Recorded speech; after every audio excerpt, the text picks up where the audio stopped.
So if that whole thing was really about, like that whole chart we just looked at, if that was about raw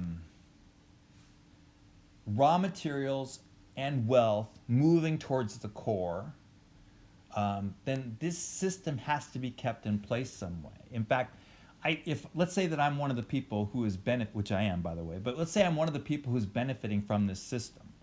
I'm a capitalist in this particular, in one of the core countries. What am I going to do? Am I going to sit back and say, man, I hope this system keeps going like this because it's really good for me? Or am I going to take my money, because the whole thing is about the endless accumulation of capital, am I going to take my capital and invest it in such a way that this system sticks around? And the answer is yes. The system should not, you shouldn't just trust that the system's going to stay like this. It's going to keep, this thing that's benefiting you is going to keep on benefiting you into the future. You are going to take an active role in making sure that that's the case. So the old school way this was done was imperialism and colonialism. This is what we see through the 16, 17, 1800s, even the 1900s, where essentially you create this dependence relationship. The core countries go out to the world and basically militarily, economically, culturally take over these places, and both sort of force these places to be part of the system, but also try to convince them that this system is a good thing for them as well, with all the horrible crap that comes with imperialism and colonialism. So the core takes the raw materials from the periphery, and so like we sort of saw this in that last chart, but also the lingering psychological effects of imperialism is an important thing to talk about as well. There's this guy named Frantz Fanon who essentially says, look, once you have a country that comes over, and basically a whole society that comes over and takes over your place, and generation after generation of children are born into this society in which they are told that they are at the bottom and those guys are at the top. Like, I get if somebody came to you right now and tried to tell you you're at the bottom, you'd say, I am not. But what if generation after generation after generation is born into this system in which that's the case? Like, there are psychological effects that has, not just on individuals, but on a whole society. That it's not just a simple thing of the French packing up and saying, all right, we're done with colonialism here in Algeria. See you guys, you're on your own. I mean, are Algerians then just sort of ready to go? And the answer is, hold on. They're probably a little messed up from imperialism in some way. In fact, what Fanon says is the only way you can actually break free of these negative psychological effects of imperialism is to fight for your own freedom. Okay, well, that's imperialism and colonialism. We try not to do that anymore, at least since the end of World War II.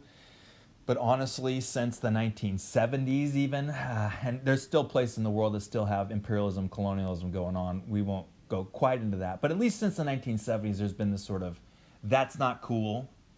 So are we good? Is that whole chart that we just did fine? I mean, did the system just sort of say, okay, yeah, that's not cool anymore, so I sure hope the system keeps working the way it's supposed to work for my benefit? And the answer is no. We have what we call neocolonialism. It's not cool to send troops over to take over a place anymore, unless you have some sort of other justification to go with it, like human rights violations or whatever. Maybe you think someone's getting weapons of mass destruction, so maybe you'll go over there, and while you're there, you'll grab their oil too. But neocolonialism is a sort of way of doing this with economics, where essentially you don't have to send the military over anymore. These countries are so locked into the system that they are dependent, maybe not militarily on the core countries, but they're dependent on them economically.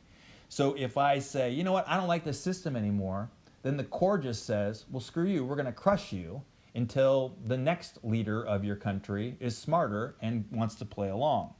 So the weak state, for example, needs the trade relationship more. They can't... Burkina Faso has no leverage over France. They can't say, look, we want better trade agreements, we want this or that. France says, no, you're not getting that, so you'll take what you can get. The strong state always gets the better agreement in this whole thing. So again, we have this connection between military power and economic power, that again the realist doesn't disagree with. They just focus on the military power. The world systems theory analysis, or world systems analysis theory, focuses much more on this economic.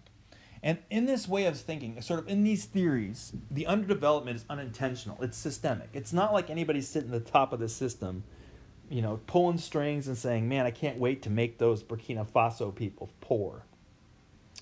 That's not it at all. It's just the people in France and the people in America want to be rich. It's not that they want you to be poor. They just want to be rich because that's what the system's all about. It would be weird for me not to try to get rich in a capitalist system, or not to get, I should say, richer in a capitalist system, and to use the economic power I have now to keep getting more economic power.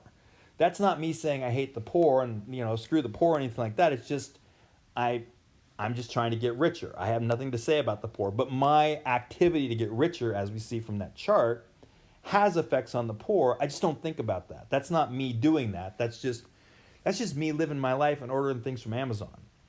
If the Burkina Faso people are made poor out of that, well, they need to work a little harder in this system. So what we say is this underdevelopment is unintentional. Bunch of countries around the world that don't have strong development, they're part of the periphery, as we just saw, and it's unintentional. Nobody wants that to happen. It's just the way the system is. Okay. We would also talk about things like the IMF and the World Bank. If you want a loan from the World Bank, let's say that you're Burkina Faso, I don't know why I keep picking on them, you're Burkina Faso and you want a loan, you need a loan to sort of get your development going. The World Bank says, yeah, we'll give you a loan on several conditions, all conditions which are meant to keep you inside that system. So even trying to get by in the system is structured against you, and it makes it really hard to succeed. And so underdevelopment's going to happen. Okay. Loans provided only on certain conditions, and the conditions are meant to get the country locked into the system. In fact, a lot of the conditions for the IMF and World Bank loans are going to be things like privatization, making sure that you spend the money that you get on things that will attract businesses and capitalists, not things like healthcare and education. It's build roads, don't build education. All right, so that's one way. This is one way of looking at sort of world systems theory today, is that the capitalist system, just by the nature of what it is, kind of screws some people over. It's systemic. It's not that anybody wants that to happen. Bill Gates isn't sitting there, thinking about how to make this work. It's just that's the way it works. You're not, when you're buying something from Walmart or Target, you're not intending to harm anybody around the world. You're just trying to be a part of the capitalist system. If someone around the world happens to be harmed from this, well, that's sort of a weird side effect. As long as I don't know about it, that's fine. Okay. Another version of this is what we call dependency theory. We hear this term probably more than world systems theory.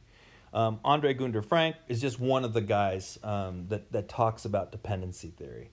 Dependency theory essentially says local leaders are complicit in that dependency. Everything I just said in this last slide right here, all this, the local leaders are a part of this. It's not like it's Burkina Faso versus France. It's the leader of Burkina Faso is kind of working against its own people. They're like, if you look at the leaders around the world, who are the presidents? Who are the ministers of finance? Who are the prime ministers in the poor countries? The answer is it's almost always somebody who is relatively wealthy in that society. In the same way that in the United States, not a lot of poor people become president. It's the wealthy who become president. And they tend to be educated in the West. And when I say that, I mean that means that they've been educated in universities like in England or in the United States or in France. They tend to be educated in these places where they learn about capitalism and how important capitalism is to the whole system. Now, you may think capitalism is great, but that whole system that we have there, it essentially says the system works. If it doesn't work for your country, then find a way to get into that and make it work for you. But they're educated in sort of not fighting against the system, but being a part of the system. They believe the capitalist theology thoroughly. They're on board. with the whole story about that. The West then trusts them to keep their own country locked in. The West doesn't have to do a lot of things to convince these leaders to take out loans or to get more ensconced into the system because they're already on board with that. But at the same time, they're also giving no alternative. It's not like a leader can say, well, you know what, I don't think we're going to take an IMF loan. We're going to try and develop in a different way. There's just not another way to do it. There's no options out there. There were back in the Cold War, if you could turn to Russia instead of the United States. In the future, we could talk about the fact that there may be other options as states can turn to China instead of, the West. But right now, they're really given no other choice. They have to be a part of the system, or they're gonna fail. So the core then asks and bribes and forces the periphery leaders to create markets for the core country products. In other words, if the United States is going to say, we're going to support this leader over here because this leader is making sure that U.S. businesses have access to those marketplaces. We have access to their raw materials. They're going to buy our stuff. That's great. If they don't do that, then we're not going to be very supportive of that leader, and we're going to try and help others to become the leader of that country who will do this. So if you want to stay the leader, which you do, then you have to play by the rules of the wealthy in the West. And what that's going to require in some cases is that the West then will expect those leaders to use repression, to use authoritarianism to actually keep that order. You say, well, wait, we love democracy. We love democracy to a point. As long as the system keeps working, democracy is great. But if democracy might be in jeopardy, if the system might be in jeopardy, then democracy is like, well, go ahead and we'll fudge the numbers here a little bit. And so the West will actually ask these other places to use repression and authoritarianism to make stable environments so that Western companies can come in and get wealthy. The bottom line with this whole thing, again, the whole idea here is that the underdevelopment that we were talking about that on the last page was systemic, was unintentional. Nobody wanted this to happen. It just sort of happened. The underdevelopment here is intentional. It's essentially this idea of if Burkina Faso starts to improve, then we won't get their raw materials cheaply. And they might start to compete with our businesses. And so we don't want them. What would be our incentive to want them to improve? The system works for us. We want the system to continue the way it is. It's very sort of Hunger Games government is what it kind of is, if you want to use that analogy. It's that you don't want the districts to improve. The center doesn't want the districts on the outside to improve. I don't know why I'm going on the Hunger Games thing. I don't know. I guess I'm thinking of Jennifer Lawrence or something. That's the idea there. Capitalism then is the disease, not the cure. The very act of being in that system is the thing that is screwing you over, peripheral countries, you underdeveloped countries. Your only option really is to get out of the system, because trying to work the system for your own benefit, very unlikely. And if you do succeed, all you'll be doing is just turning around and doing the same thing to others that's been done to you this whole time. Okay, that's going to be it for now, and then I got one more slide, and then we're going to be done.